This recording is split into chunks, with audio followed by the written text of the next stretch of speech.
بسم اللہ الرحمن الرحیم اعوذ باللہ من الشیطان الرجیم بسم اللہ الرحمن الرحیم وَأَنَّهُ أَهْلَكَ عَادًا الْأُولَى، اور یہ کہ اسی نے عاد اول قوم ہود کو ہلاک کیا، وَثَمُودَ فَمَا أَبْقَى، اور ثمود کو تو کسی کو باقی نہ چھوڑا۔ صدق اللہ العلی العظیم۔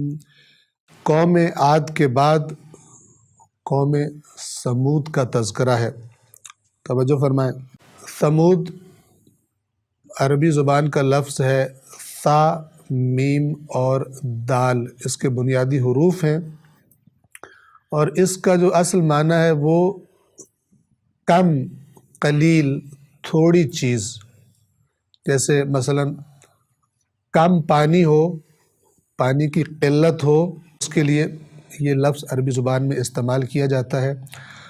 اور قوم ثمود کو علی الظاہر اس لیے ثمود کہا گیا کیونکہ جن علاقوں میں یہ بستے تھے بنیادی طور پر وہاں پانی کی کمی تھی، اگرچہ وہ خاص علاقے جہاں پر یہ رہتے تھے وہاں پانی تھا، اور ان کو اس پانی سے بہترین فائدہ اٹھانے کے طریقے بھی آتے تھے، یعنی اللہ تبارک و تعالیٰ نے ان پر بہت ساری عنایات کی تھی۔ ان میں سے ایک یہ تھا کہ ان کے بھی اس پانی سے استفادے کی وجہ سے ان کے بھی سرسبز و شاداب باغات تھے، کھیتیاں تھیں، مویشی تھے، بہت ہی زیادہ یہ قوم بھی خوشحال تھی۔ قوم ثمود کا زمانہ قوم عاد کے بعد ہے، اور قرآن مجید نے خود فرمایا ہے کہ قوم ثمود سے خطاب کیا جب حضرت صالح نے، فرمایا کہ اللہ نے عاد کے بعد تمہیں مثلا جانشین بنایا۔ قوم عاد کو قرآن کریم میں اصحاب الحجر بھی کہا گیا ہے، اور سورۃ الحجر قرآن مجید کی ایک سورہ کا نام بھی ہے۔ حجر اس سرزمین کا نام ہے کہ جہاں پر یہ قوم آباد تھی۔ یہ سرزمین کہاں پر ہے؟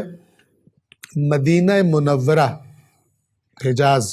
مدینہ منورہ سے جب تبوک کی طرف جائیں تو اس کا ایک قدیم راستہ ہے، اس قدیم راستے میں یہ سرزمین آتی ہے جس کو حجر قرآن میں کہا گیا، اور آج کل اس کا نام ہے العلا، عین سے، اور عین پر پیش ہے، العلا اسے کہتے ہیں۔ اور کیونکہ یہ حضرت صالح سے منسوب ہے تو ان علاقوں کو، اس سرزمین کو مدائن صالح، یعنی صالح سے منسوب شہر، مدائن صالح، مدائن مدینہ کی جمع ہے، تو مدائن صالح علیہ السلام بھی اس سرزمین کو کہا جاتا ہے۔ رسول اللہ صلی اللہ علیہ وآلہ وسلم جب مدینہ سے روانہ ہوئے غزوہ تبوک کے لیے تو اس سرزمین پر اپنے صحابہ کو حکم دیا کہ سواریوں سے اتر آئیں، اور بتایا کہ یہ وہ جگہ ہے جہاں پر قوم ثمود رہا کرتی تھی، اور ان کے وہ جو پہاڑ کاٹ کے گھر بنایا کرتے تھے۔ وَثَمُودَ الَّذِينَ جَابُوا الصَّخْرَ بِالْوَادِ، سورۃ الفجر میں۔ اور تو نے نہیں دیکھا تیرے رب نے ثمود کے ساتھ کیا کیا کہ جو وادی میں کیا کرتے تھے؟ پہاڑوں کو کاٹا کرتے تھے، پتھروں کو کاٹ کر۔ یہ لوگ پتھر تراشنے کے ماہر تھے، یعنی گویا کہ ایک چٹان ہے تو یہ اس کو لگ جاتے تھے اور ایک بہترین اور مضبوط گھر میں مختلف کمرے اندر بنا دیتے تھے، مختلف نقش و نگار، یعنی بڑا بہترین بنا دیا کرتے تھے، ماہر تھے اس کام کے۔ جہاں پر زمینیں ہموار تھیں، بعض جگہوں پر پہاڑی علاقے تھے، بہت لمبی چوڑی جگہ پر یہ آباد تھے، بعض جگہ زمین ہموار تھی، ہموار زمینوں پر انتہائی خوبصورت محلات، قصر تعمیر کر دیا کرتے تھے، ماہر تھے۔ اور جہاں پہاڑ تھے تو وہاں پہاڑوں ہی کو کاٹ کر مضبوط ترین، آپ خود سوچیں کہ پہاڑ کے اندر ہی گھر بن جائے بغیر کوئی اینٹ لگائے، بغیر کوئی پتھر لگائے، اسی کو تراش کر گھر بن جائے تو وہ کس قدر بالآخر مضبوط ہوگا۔ تو رسول اللہ صلی اللہ علیہ وآلہ وسلم تبوک جاتے ہوئے وہاں سے گزرے، اور صحابہ کرام کو قوم سمود کے جو باقی ماندہ آثار تھے وہ رسول اللہ نے ان کو دکھائے۔ تو بعض صحابہ جو تھے انہوں نے وہاں پر کوئی کنواں تھا یا چشمہ تھا، تو وہاں سے پانی لیا، تو رسول اللہ نے کہا کہ اس پانی کو واپس پھینک دو، اور اس پانی سے اگر تم نے آٹا گوندا ہے تو اس کو بھی ضائع کر دو، اور اس علاقے کے اندر داخل نہ ہو، کہ مجھے خوف ہے کہ جو قوم سمود پر عذاب آیا تھا وہ کہیں تم پر بھی نہ آ جائے۔ اللہ کی ہیبت اور اللہ کے جلال سے جو جتنا ہیبت میں رہتا ہے، جتنا خوف میں رہتا ہے، اتنا ہی اللہ تبارک و تعالیٰ کی نافرمانی سے دور رہتا ہے۔ خود جو میں نے قوم عاد کا تذکرہ کیا تو روایات میں ملتا ہے کہ جب سورۃ الاحقاف کی یہ آیات نازل ہو چکی، کہ جس میں قرآن فرماتا ہے، جیسا میں نے عرض کیا گزشتہ درسوں میں، کہ جب قوم عاد نے دیکھا کہ وہ بادل اٹھ رہا ہے تو وہ سمجھے کہ بارش آنے والی ہے، لیکن وہ عذاب تھا۔ تو ان آیات کے نزول کے بعد اللہ کا نبی، کہ ان سے بڑی شان کسی کی بھی نہیں ہے، لیکن معرفت پروردگار اور خداوند عالم کے رعب اور جلال سے اس قدر خشیت میں ہے رسول اللہ، کہ روایات بتاتی ہے کہ جب بھی مدینہ میں ان آیات کے نزول کے بعد جب بھی کوئی گھٹا اٹھتی تھی برسنے کے لیے، تو رسول اللہ کے چہرہ مبارک کا رنگ زرد پڑ جاتا تھا۔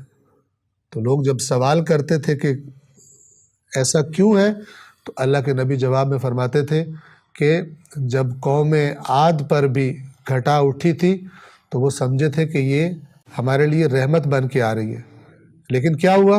وہ عذاب تھا۔ تو میں ڈرتا ہوں کہ یہ جو گھٹا اٹھی ہے یہ کہیں اللہ کا عذاب نہ ہو۔